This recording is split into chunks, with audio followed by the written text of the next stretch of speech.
Marwari media आप देख रहे हैं। आज है 10 दिसंबर 2025 बुधवार का दिन। हिंदू तिथि पौष माह के कृष्ण पक्ष की षष्ठी। नजर डालेंगे आज की बड़ी खबरों पर। शुरुआत करेंगे दुनिया की बहुत बड़ी खबर के साथ। बड़ी खबर, ऑस्ट्रेलिया दुनिया का पहला देश बन गया है जहां बुधवार से 16 साल से कम उम्र के बच्चों के लिए सोशल मीडिया पूरी तरह बैन हो गया है। बीती रात से Instagram, TikTok, YouTube, Facebook, Snapchat जैसी 10 बड़ी सोशल मीडिया कंपनियों को ऑस्ट्रेलिया के 16 साल से छोटे बच्चों के अकाउंट ब्लॉक करने होंगे। कंपनियों ने ऐसा नहीं किया तो 49.5 मिलियन ऑस्ट्रेलियन डॉलर, लगभग 275 करोड़ रुपए तक का जुर्माना लगेगा। सरकार का कहना है कि सोशल मीडिया से बच्चों की मानसिक सेहत को बहुत नुकसान हो रहा है। सोशल मीडिया की वजह से बच्चों की आदतें बदल रही है, डिप्रेशन में जा रहे हैं। इसी वजह से ऑस्ट्रेलिया ने यह सख्त कदम उठाया है। बड़ी जानकारी यह है, ऑस्ट्रेलिया में 16 साल से कम उम्र के बच्चे सोशल मीडिया नहीं चला सकेंगे।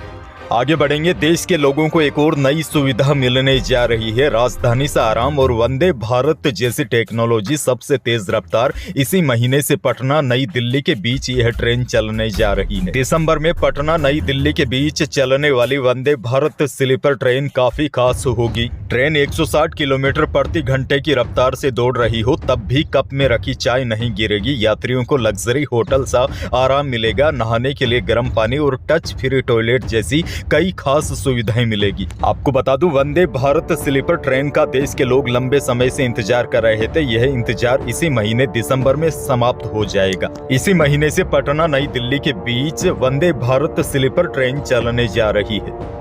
बहरहाल आगे बढ़ेंगे। राजस्थान से बहुत बड़ी खबर। आज प्रवासी राजस्थानी दिवस 2025 के मौके पर राजस्थान में 1 लाख करोड़ का बड़ा निवेश होगा। मुख्यमंत्री भजनलाल शर्मा की अगुवाई में बड़ा निवेशक सम्मेलन होने जा रहा है। राजस्थान के रहने वाले बड़े बड़े बिजनेसमैन प्रवासी राजस्थान दिवस में शामिल होने आज जयपुर पहुंचेंगे। इनमें वेदांता ग्रुप के चेयरमैन अनिल अग्रवाल और टाटा पावर के MD परवीर सिन्हा समेत कई बड़े नाम शामिल है। कार्यक्रम में आने वाले मेहमानों के लिए 50 RAS अफसरों को प्रोटोकॉल और कोऑर्डिनेशन की जिम्मेदारी दी गई है। प्रवासी राजस्थान दिवस का उद्घाटन 70 JECC में बुधवार सुबह 11 बजे होगा। इस मौके पर मुख्यमंत्री भजनलाल शर्मा 1 लाख करोड़ रुपए के निवेश प्रस्तावों की जानकारी देंगे। इसके लिए अलग अलग क्षेत्रों में कुल 421 MOU होंगे। सरकार 13 नीतियां भी जारी करेगी। राज्य में कई नई परियोजनाएं शुरू होने की उम्मीद है। आज के कार्यक्रम में केंद्रीय वाणिज्य मंत्री पीयूष गोयल, राजस्थान और पंजाब के राज्यपाल भी मौजूद रहेंगे। खैर आगे बढ़ेंगे। पूर्वी राजस्थान के किसानों के लिए बड़ी खुशखबरी। हाड़ौती के 3 जिलों के लाखों लोगों की जीवन दायिनी परवन अकावद वृहद पेयजल परियोजना के लिए सरकार ने 3523.16 करोड़ रुपए की राशि जारी की है। बड़ी जानकारी यह है, परियोजना से सांगोद विधानसभा क्षेत्र के 184 गाँव समेत 12 कोटा एवं झालावाड़ जिले के 1402 गाँव और 276 ढाणियों में घर घर शुद्ध जल उपलब्ध करवाया जा सकेगा। इससे तीनों जिलों के तकरीबन 1,52,427 परिवार लाभान्वित होंगे। ऊर्जा मंत्री हीरालाल नागर ने बताया कि परियोजना में 12 जिले के 907 गांव, कोटा जिले के 184 और झालावाड़ जिले के 311 गांव सम्मिलित किए गए हैं। बाड़मेर से बड़ी खबर। बाड़मेर में किसान 200 ट्रैक्टर लेकर कलेक्ट्रेट का घेराव करने निकले। मांग पूरी नहीं होने पर किसानों ने धरने प्रदर्शन की चेतावनी दी थी। फसल मुआवजे समेत कई मांगों को लेकर यह प्रदर्शन किया जा रहा है। इससे पहले किसान गुड्डा मालानी अहिंसा सर्किल तहसील गेट के सामने इकट्ठा हुए। यहां से बाड़मेर की ओर कूच कर दिया। प्रशासन ने रैली को रोकने का प्रयास किया लेकिन किसान मानने को तैयार नहीं हुए। इस दौरान RLP नेता थान सिंह डोली ने कहा, आप कलेक्टर को बुलाकर बात करवा दीजिए, लेकिन प्रशासन ने कलेक्टर के नहीं होने की बात की तो डोली ने SP को बुलाने को कहा। आपको बता दूं, 5 दिसंबर को किसानों और जनप्रतिनिधियों ने गुड्डा मालानी SDM को अपनी मांगों का मांग पत्र दिया था। इसके बाद भी किसानों की समस्या का समाधान नहीं हुआ। इसके बाद किसान कलेक्ट्रेट का घेराव करने की कोशिश में है।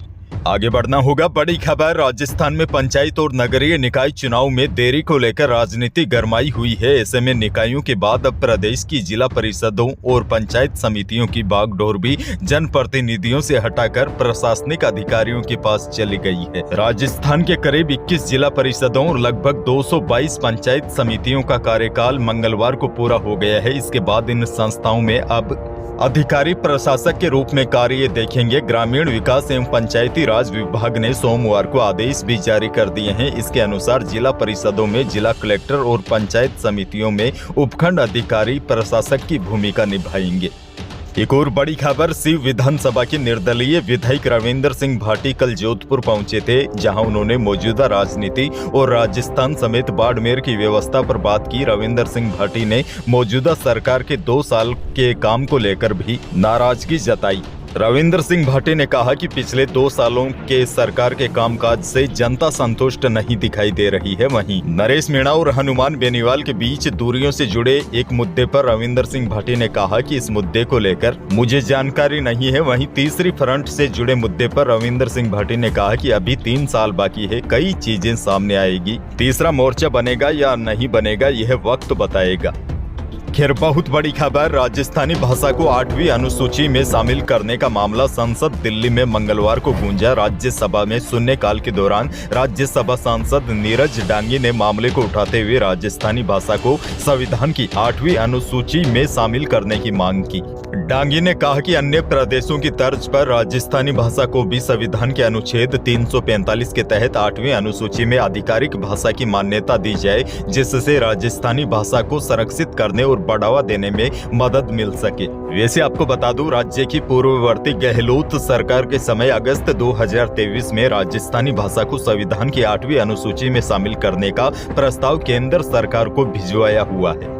अच्छा, बड़ी खबर ये भी देखिए, उप मुख्यमंत्री दिया कुमारी ने मंगलवार को नई दिल्ली में संसद सत्र के दौरान संसद भवन स्थित कार्यालय में प्रधानमंत्री मोदी से शिष्टाचार भेंट की। इस दौरान उप मुख्यमंत्री की प्रधानमंत्री मोदी से प्रदेश में विकास और जनहित के मुद्दों पर विस्तार से चर्चा हुई। आपको बता दूं, अभी कुछ ही दिनों पहले मुख्यमंत्री भजनलाल शर्मा भी पीएम मोदी से मिले थे और अब उप मुख्यमंत्री दिया कुमारी ने मंगलवार को प्रधानमंत्री मोदी से शिष्टाचार भेंट की है। ऐसे में माना जा रहा है राजस्थान में बड़ा फेरबदल हो सकता है, खासकर मंत्रिमंडल में कई नए लोग मंत्री बन सकते हैं और पुराने मंत्रियों को बाहर का रास्ता दिखाया जा सकता है।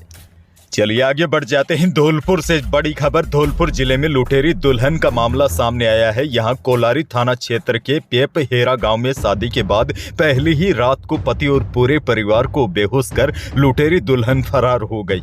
दुल्हन ने पूरे परिवार के खाने में नशीला पदार्थ खिलाकर बेहोश किया। इसके बाद बड़ी बहन के साथ दुल्हन फरार हो गई। सुबह जब परिजनों को होश आया तो घर में सामान बिखरा हुआ था।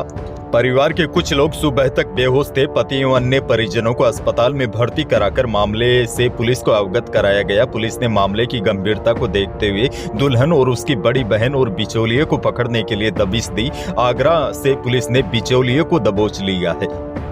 खैर, आगे बढ़ेंगे। बड़ी खबर देखिए, विलायती बाजार की तेजी के असर से जयपुर सराफा बाजार में मंगलवार को दोनों कीमती धातुओं में गिरावट आई। चांदी 2000 रुपए कम होकर 1,82,200 रुपए प्रति किलो रही। 24 कैरेट यानी कि शुद्ध सोना भी 1200 रुपए टूटकर 1,30,800 रुपए प्रति 10 ग्राम रहा और 22 कैरेट यानी कि जेवराती सोना भी 1100 रुपए फिसलकर 1,22,300 रुपए प्रति 10 ग्राम रहा।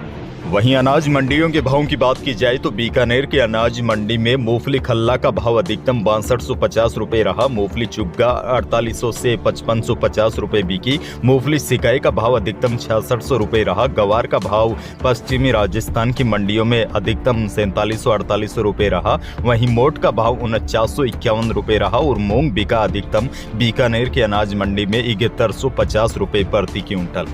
मौसम को लेकर बड़ी अपडेट है। राजस्थान में अब जाकर सर्दी थोड़ी तेज हो गई है। प्रदेश में एक बार फिर शीतलहर का दौर शुरू होगा। कोल्ड वेव का प्रभाव आज 10 दिसंबर से महसूस होने लगेगा। हालांकि शीतलहर का सबसे ज्यादा असर शेखावाटी जिलों और उसके आसपास के एरिया में देखने को मिल सकता है। वहीं मौसम विभाग के ताजा अपडेट के अनुसार सीकर, चूरू, झुंझुनू और नागौर में 2 दिन का शीतलहर को लेकर येलो अलर्ट जारी किया है। इसके अलावा राजस्थान के सभी हिस्सों में मौसम अगले 1 सप्ताह तक साफ रहेगा, जबकि सीकर, चूरू, झुंझुनू और नागौर को छोड़कर अन्य शेष स्थानों पर फिलहाल शीतलहर से राहत रहेगी। अंत में बड़ी खबर आपको दे दूं, देश की सबसे बड़ी एयरलाइन इंडिगो में लगातार 8वें दिन से चल रहे संकट के बीच सरकार ने इंडिगो पर सख्त एक्शन लिया है। सोमवार को सिविल एविएशन मंत्रालय की हाई लेवल मीटिंग के दौरान एयरलाइन की 10% फ्लाइट्स में कटौती का निर्देश जारी किया गया है। इस फैसले का असर इंडिगो की रोजाना ऑपरेट होने वाली 2300 फ्लाइट्स पर पड़ेगा, यानी लगभग 230 फ्लाइटें घट जाएगी। इसके स्थान पर दूसरी फ्लाइटों को मौका मिलेगा। तो यही थी प्रदेश और देश की आज की कुछ बड़ी और महत्वपूर्ण खबरें। वीडियो को लाइक करना बिल्कुल न भूलिए और चैनल पर नए हैं तो सब्सक्राइब जरूर कीजिए ताकि आप अपडेट रहे बड़ी और काम की खबरों से। धन्यवाद।